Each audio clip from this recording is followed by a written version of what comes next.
Lokesh sir ആ shot എടുത്ത് complete ചെയ്ത് കഴിഞ്ഞിട്ട് ഷർട്ട് അഴിക്കുന്ന സമയത്ത് ഇവിടെ മുഴുവൻ ചോരയാ.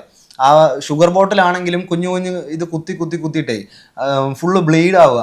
അപ്പോ സാറ് പറഞ്ഞു, ഞാൻ ആക്ടിങ് ഇത്രയും സിമ്പിളാന്ന് വിചാരിച്ച് വന്നതാ, പക്ഷെ ഇനി ഞാൻ ചെയ്യുമോ എന്നുള്ളത് അറിയത്തില്ല, എന്നെ അങ്ങനെ ഇട്ട് നിങ്ങൾ ചെയ്യുന്നുണ്ടല്ലോ എന്നുള്ളത്. അപ്പോൾ അത്രയും റിയലിസ്റ്റിക് ആയിട്ട് ആ സാധനം വരാൻ കാരണം അതിന്റെ fight master PC stunts പ്രഭുവാണ്.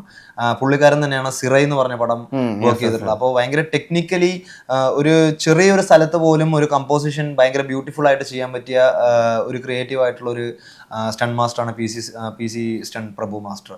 So പുള്ളിക്കാരനുള്ള കാരണം കുറെ സ്ഥലത്ത് നമ്മൾ നമ്മുടേതായ തെറ്റുകളും കുറ്റങ്ങളും വരുന്ന സമയത്ത് അപ്പ സ്പോട്ടിൽ ഒന്ന് വഴക്ക് പറയും, സിംഗിൾ ടേക്കിൽ നീ ഒരുത്തം തെറ്റിച്ച് കഴിഞ്ഞാൽ നിനക്ക് അറിയില്ല അതാന്നൊക്കെ. പക്ഷെ ആ ഷോട്ട് കഴിയുമ്പോൾ അത് ഓക്കെ ആയി കഴിയുമ്പോൾ ഷോട്ടിൽ അങ്ങനെയൊക്കെ ഉണ്ടാവും, ബ്യൂട്ടിഫുൾ ആവുന്നിരിക്കുക, തമ്പി നീ വെറിയ ആളാ വരുക എന്നൊക്കെ പറഞ്ഞ് അങ്ങനെ കൂളാക്കുന്ന അങ്ങനെ ഒരു സെറ്റായിരുന്നു അത്.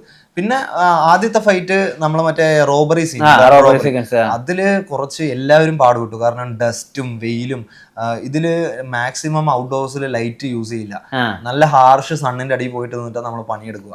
അപ്പോൾ ഡയറക്ടറും ഡസ്റ്റിലാണ്, ലോകേഷ് സാറ് ഡസ്റ്റില്ല, ആർട്ടിസ്റ്റ് ഡസ്റ്റില്ല, ടെക്നീഷ്യൻസ് ഡസ്റ്റില്ല, ADs ഡസ്റ്റില്ല.